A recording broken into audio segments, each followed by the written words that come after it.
सुंदर वन के पास एक बेहद ही छोटा सा गांव सीतापुर था। सीतापुर गांव में कई रहस्यमयी घटनाएं हो चुकी थी, लेकिन अभी तक कोई भी इस रहस्यमयी घटना के बारे में नहीं जान पाया था। अरे भाई, सुना है कि सुंदर वन में कोई महिला रहती है। वह महिला किसी भी आदमी को नहीं छोड़ती। जो भी आदमी सुंदर वन में जाता है वहाँ उसे समाप्त कर देती है, जिंदगी से मुक्त कर देती है। हाँ भाई, मैंने भी सुना है। यहाँ तो क्या यह सत्य घटना है? अगर यह सत्य घटना है तो हमारे लिए तो बहुत ही घातक साबित हो सकती है, क्योंकि सुंदरवन के पास सिर्फ हमारा ही गांव है जो सबसे करीब पड़ता है, और वहाँ पर तो हमारा आना जाना लगा भी रहता है। मुझे तो डर लग रहा है कहीं वहाँ औरत किसी को नुकसान ना पहुँचा दे। अरे भाई, ये बात तो है, वह कई लोगों को नुकसान पहुँचा चुकी है। ये बात तो तुमने जान ही ली। कल तो भोला गया था, भोला को भी उस औरत ने पता नहीं क्या किया कि वह पागल हो गया है। अब तो वह दर बदर की ठोकरें ही खा रहा है। सुनने में आया है कि भोला उस औरत के पास गया था। पहले उसने उसको आकर्षित किया था, उसके बाद ही भोला को वहाँ पागल कर देती है।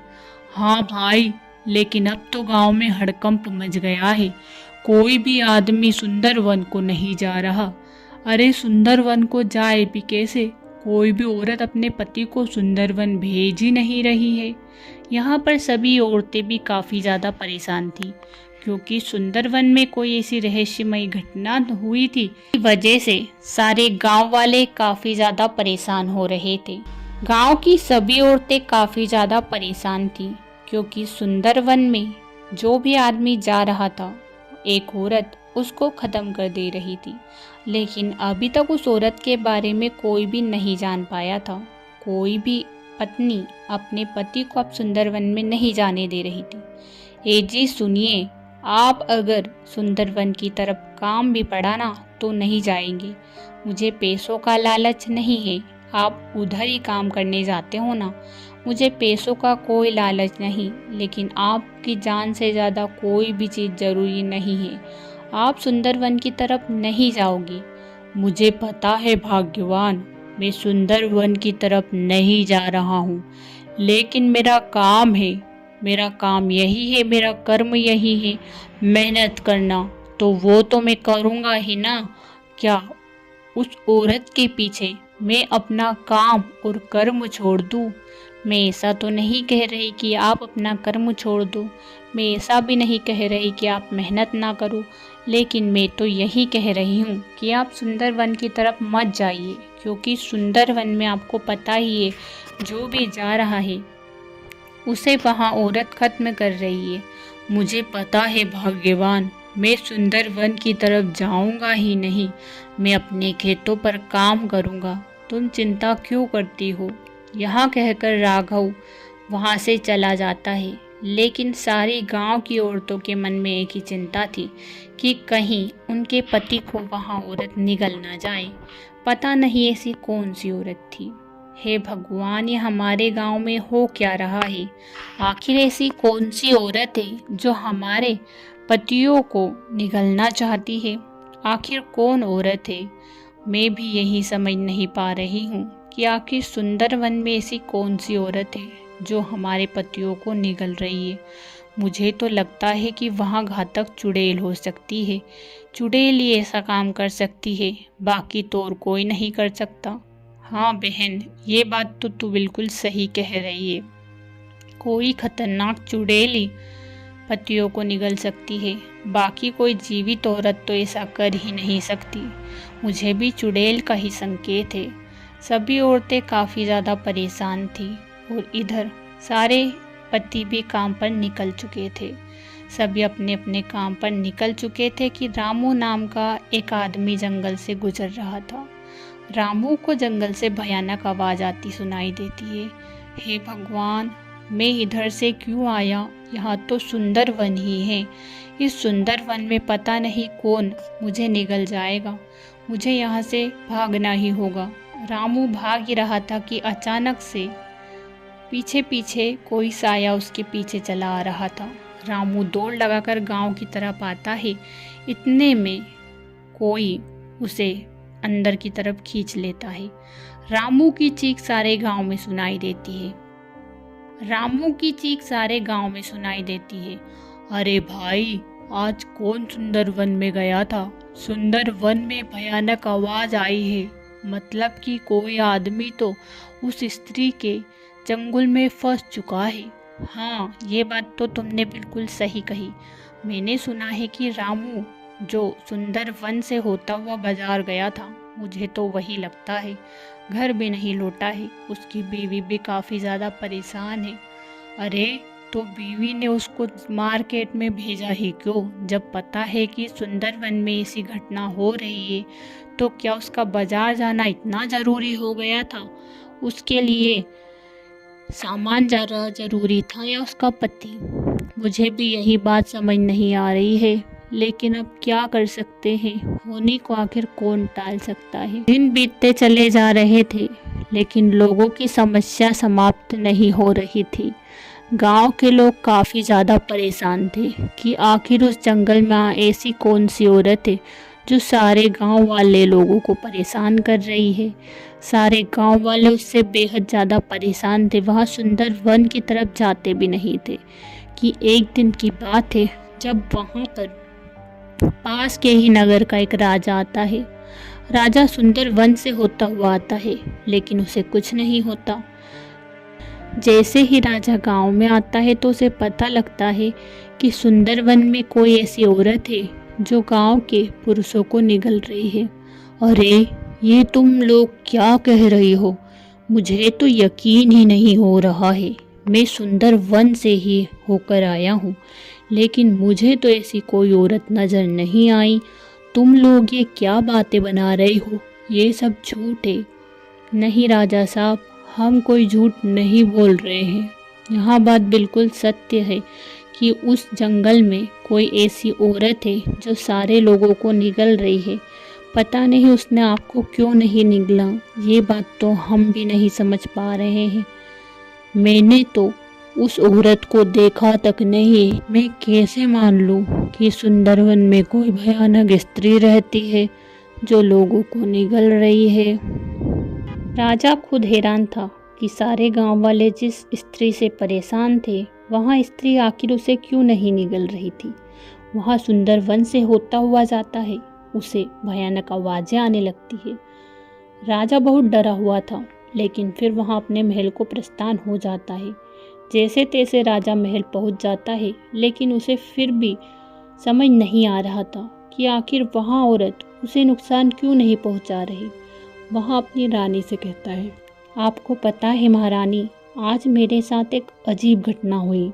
मैं आपको क्या ही कहूँ। पास के ही सुंदर वन में कोई स्त्री रहती है जो कि चुड़ैल है। वहाँ लोगों को निगल रही है, लेकिन उसने मुझे नहीं निगला। मुझे विश्वास नहीं हो रहा कि मेरे साथ यहाँ क्यों हो रहा है। मुझे समझ नहीं आ रहा। राजा, आप आश्चर्यचकित ना हो। मुझे पता था कि सुंदर वन में कोई ऐसी स्त्री है जो लोगों को आघात पहुंचा रही है। मुझे पता था कि आप सुंदर वन से ही होते हुए जा रहे हो। इसीलिए मैंने आज आपके लिए पूजा कराई थी, जिससे कि वह स्त्री आपको कोई नुकसान ना पहुंचा सके। और मुझे पूरा विश्वास था कि वहाँ आपका बाल विवाह नहीं कर सकेगी। मैं कई दिनों से उस स्त्री को समाप्त करने की कोशिश कर रही हूँ, ताकि मैं गांव वालों की समस्या का समाधान ढूंढ सकूँ। इसीलिए मैंने आज यहाँ अपनाया है। और मुझे पता है कि आप सुंदरवन नहीं जा रहे थे, लेकिन मैंने ही आपको भेजा था कि आप सुंदरवन जाइए। आप महल में काम में लगे हुए थे, तब भी मेरी बात माने आप सुंदरवन गए। यही कारण था सुंदरवन भेजने का, ताकि आपको पता लग सके कि पास के ही गांव के लोग कितने परेशान हैं, उनकी समस्या कितनी बड़ी है। राजा समझ जाता है कि रानी क्या कहना चाहती है। दूसरे ही दिन वहाँ महान पंडित को बुलाता और कहता है, ऋषि, मैं आपसे यही कहना चाहता हूँ कि पास के ही गांव की एक बहुत बड़ी समस्या है। कोई स्त्री है जो लोगों को काफ़ी ज़्यादा परेशान कर रही है, लोगों को निगल रही है। मैं यही चाहता हूँ कि आप इस समस्या का समाधान ढूंढ दें। आखिर वहाँ औरत कौन है? आप तो ऋषिगण हैं, आपसे कोई बात नहीं छुपी है, आपको सब पता है, आप अंतर्यामी हैं। आप आँख बंद करते हैं तो आपको पता लग जाता है कि आखिर वह रहस्य क्या है। पंडित उससे कहता है, इसमें गांव वालों की गलती है। एक गरीब औरत थी जिसका पति मर चुका था। गांव वाले लोगों ने उस औरत का काफ़ी ज़्यादा फ़ायदा उठाया और उसके बाद उसे मृत्युदंड दे दिया गया। इसी वजह से वह गांव वालों को परेशान कर रही है।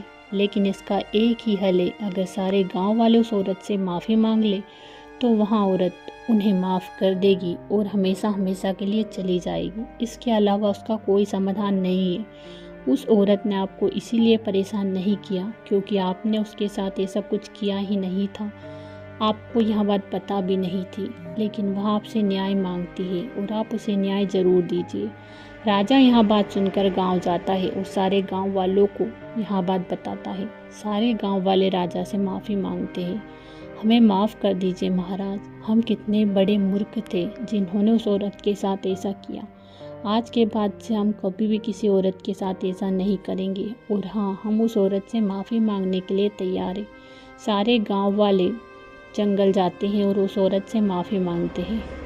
वहाँ औरत चुड़ैल के भेष में आती है और सारे गांव वालों को माफ़ कर देती है और हमेशा हमेशा के लिए उस जंगल से चली जाती है। अपनी माँ रेखा और पत्नी शोभा के साथ रहा करता था। अतुल की शादी को 1 साल बीत चुका था। उसकी माँ रेखा बेहद ही समझदार और सुलझी हुई औरत थी। वह हमेशा अतुल की देखभाल किया करती थी, लेकिन जब से उसकी पत्नी शोभा आई थी उसने यह काम छोड़ दिया था।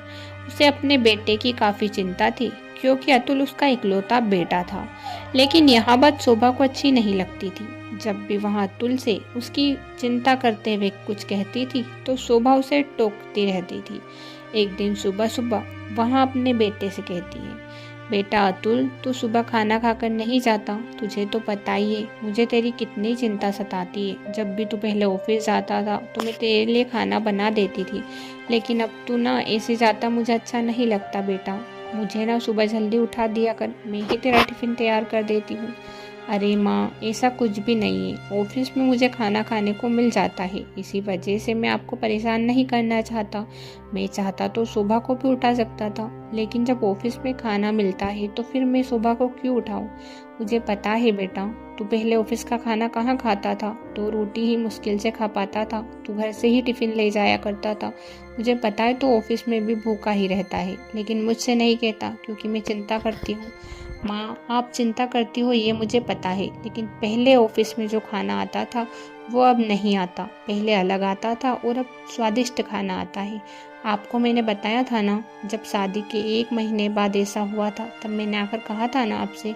बेटा ठीक है अगर तू कह रहा है तो, वरना कल से अगर मैं तेरे दोस्तों से भी पूछूंगी तब मुझे पता लगेगा और दिल को तसल्ली होगी। हाँ माँ, आप दोस्तों से भी पूछ लेना, इसमें कोई बड़ी बात नहीं है। अतुल तो यहाँ कहकर ऑफिस चला जाता है, लेकिन इस बात को लेकर शोभा अपनी सास के पीछे पड़ जाती है। माँ जी, आप कहना क्या चाहती हो कि आप अपने बेटे के लिए पहले टिफ़िन तैयार करती थी और मैं अब टिफ़िन तैयार नहीं करती हूँ? आपके कहने का यही मतलब था ना माँ जी? बेटा, मैंने ऐसा कब कहा? मैंने तो अतुल से कहा कि तू अगर चाहे तो मुझसे भी बोल सकता है। पहले भी तो मैं टिफ़िन तैयार करती ही थी ना, अब कर दूंगी तो उसमें क्या बड़ी बात हो जाएगी? माँ जी, वो तो मुझे सब पता चलता है कि आपको अतुल जी की कितनी चिंता है और कितनी नहीं। आप सब दिखावा करती हो, आप मुझे ही बताना चाहती हो और अतुल जी की नज़रों में मुझे कम दिखाना चाहती हो। इसीलिए तो हमेशा आप अतुल जी के सामने ऐसी बातें करती हो जिसमें आप यही जताती हो कि मैं तुम्हारी बहुत चिंता करती हूँ और शोभा चिंता नहीं करती। बेटा, मैंने अतुल से हाँ बिल्कुल भी नहीं कहा। तुझे पता नहीं है, तेरे आने के पहले भी मैं अतुल की इसी तरह चिंता करती रहती थी क्योंकि उसकी चिंता दिन रात रहती थी। वहाँ मेरा इकलौता बेटा है ना, इसीलिए। माँ, सबके इकलौते बेटे होते हैं, लेकिन आप तो कुछ ज़्यादा ही करती हो। मुझे लगता है कि आप अतुल को मेरे खिलाफ भड़काना चाहती हो, इसीलिए आप ऐसा करती हो। बेटा, मेरा कुछ इरादा ऐसा नहीं है। आखिर मुझे क्या मज़ा मिलेगा कि अपने बेटे को तेरे खिलाफ भड़काऊंगी? ऐसा कुछ भी नहीं है। शोभा की आदत दिन ब दिन बिगड़ती ही जा रही है। ऐसे ही करीबन 20 साल बीत जाते हैं, लेकिन 20 साल बीतते बीतते पता ही नहीं लगता। अब बहुत ही बुजुर्ग हो चली थी, उससे काम धंधा नहीं होता था। इस बात को लेकर शोभा हमेशा चिड़चिड़ी रहती थी। माँ जी, आप घर का काम धंधा कुछ करती नहीं है और बस दिन में पड़ी रहती है। आप ना मेरी मदद नहीं करवाती। पहले तो करवाती थी, लेकिन अब तो पता नहीं आपको क्या हो गया है। दिन भर सिर्फ खाना पीना और सोना। बेटा, मेरे हाथ पैर काम नहीं करते, इसीलिए अब मैं ना खाना नहीं बना पाती। पहले ना मैं सब कर देती थी, लेकिन अब तो पता नहीं मुझे क्या हो गया है। माँ जी, ये सब तो आपके बहाने हैं। मुझे पता है आप बहाना बना रही हो कि आपके साथ ऐसा होता है वैसा होता है। ऐसा कुछ भी नहीं है, आप तो करवाना भी नहीं चाहती। यहाँ कहकर शोभा अपने कमरे में चली जाती है। जब अतुल घर आता है तो उसकी माँ पूछती है, बेटा अतुल, क्या कर रहा है आज? मुझे ना डॉक्टर को दिखा दे, मेरी तबीयत कुछ ठीक नहीं लग रही। और बहू कह रही है कि काम करवा दूँ। अब तुझे तो पता ही है ना कि मेरी हालत कैसी है, दिन ब दिन बिगड़ती ही जा रही है। मुझसे काम धंधा नहीं होता बेटा। तो बेटा बहू को समझा देना ना, उसे वह गुस्सा ना करे। हाँ माँ, मैं उसको समझा दूंगा, आपको चिंता करने की ज़रूरत नहीं है। अतुल अपनी बीवी शोभा से कहता है, शोभा, तुम माँ से इस तरह कैसे बर्ताव कर सकती हो? तुम्हें पता है ना उनकी तबीयत ठीक नहीं रहती, फिर तुम उससे इस तरह से कैसे बोल सकती हो कि वो काम करे? अरे मैंने तो ऐसा कुछ कहा ही नहीं। माँ जी तो आपको मेरे खिलाफ भड़काना ही जानती है। पहले से ही वहाँ यहाँ करती आई है और अब भी उन्होंने यही ठान लिया है कि हमारे रिश्ते को खराब ही करना है बस। माँ जी की आदतों में ना बिल्कुल भी सुधार नहीं है, वह जैसी की तैसी है। मैंने ऐसा कुछ कहा ही नहीं अतुल। मैं माँ से भला काम क्यों करवाऊंगी? मुझे भी पता उनकी तबीयत ठीक नहीं है। मैंने उनसे कुछ भी काम के बारे में नहीं कहा। तो फिर माँ झूठ बोल रही थी क्या? हाँ, आपकी माँ तो हमेशा ही झूठ बोलती रहती है। तो आज कौन सी बड़ी बात हो गई? आपको अब पता चला क्या? अतुल कुछ समझ नहीं पाता। उसे समझ ही नहीं आ रहा था कि आखिर कौन सच बोल रहा है और कौन झूठ। ऐसे ही कुछ समय बीतता चला जाता है और एक दिन शोभा अपने मन ही मन सोचती है, आज तो मैं खाना बनाऊंगी ही नहीं, चाहे कुछ भी हो जाए। माँ जी बहाना बनाकर घर का काम धंधा नहीं करवाती, दिन भर पड़ी रहती है। कुछ कहूँ तो अतुल से कह देती है, आज तो मैं घर का खाना बनाऊंगी ही नहीं। इसी तरह शोभा अपने कमरे में ही बैठी रहती है, बाहर खाना कुछ नहीं बनाती। अतुल तो ऑफिस के लिए चला जाता है, लेकिन उसकी सास को भूख लगती है। वह अपनी बहू से कहती है, बहू, मुझे काफ़ी ज़ोरों की भूख लगी है, मेरे लिए खाना बना देना। देखना मेरी हालत भी ख़राब हो रही है और भूख भी लग रही है ऊपर से। माँ जी, खुद का खाना खुद ही बना लो, मुझसे तो खाना नहीं बनता। आप वैसे भी दिन ब दिन बहाना बनाती जा रही हो, आप इतना तो कर ही सकती हो, खुद के लिए खाना तो बना ही सकती हो। बेटा, मेरी हालत ठीक नहीं है, वरना मैं खाना बना लेती। मुझे कुछ ही बना कर दे दे, मुझे ज़ोरों की भूख लग रही है बेटा। माँ जी, आपसे कहा ना अब यहाँ से जाइए, मुझसे खाना वाना नहीं बनता। शोभा साफ इनकार कर देती है। रेखा अपने कमरे में वापस लौट आती है। रेखा उस दिन भूखी ही सो जाती है। उसकी तबीयत बिल्कुल ख़राब हो जाती है। शाम को जैसे ही अतुल घर आता है तो देखता है कि उसकी माँ की तबीयत ख़राब है। अरे माँ, आपकी तबीयत इतनी ख़राब कैसे हो गई अचानक से? आपको तो कमज़ोरी भी आ गई है, क्या बात हो गई? बेटा, वो क्या है ना, सुबह का मैंने खाना नहीं खाया ना, इसीलिए। लेकिन माँ, आपने आज खाना क्यों नहीं खाया? आपको भूख नहीं लगी क्या? नहीं बेटा, वो बहू ने आज खाना बनाया ही नहीं और मुझे इतनी कमज़ोरी आ गई थी कि मुझसे भी खाना नहीं बनाया गया, इसीलिए मैंने खाना नहीं खाया बेटा।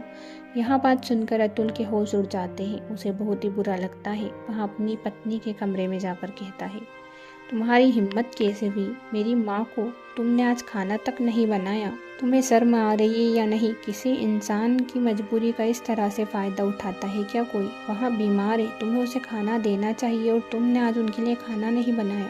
अरे क्या बात कर रही हो? तुम्हारी माँ ने ना 2-2 प्लेट भर के खाना खाया है और ऊपर से कह रही है कि भूखी है भूखी है। मैंने सुबह ही तो 2 प्लेट खाना बनाया था। अब वो झूठ बोल रही है तो उसका मैं क्या करूँ? अतुल कहता है, मुझे सब पता है। तुम्हें क्या लगता है कि मैं तुम्हें नहीं समझता?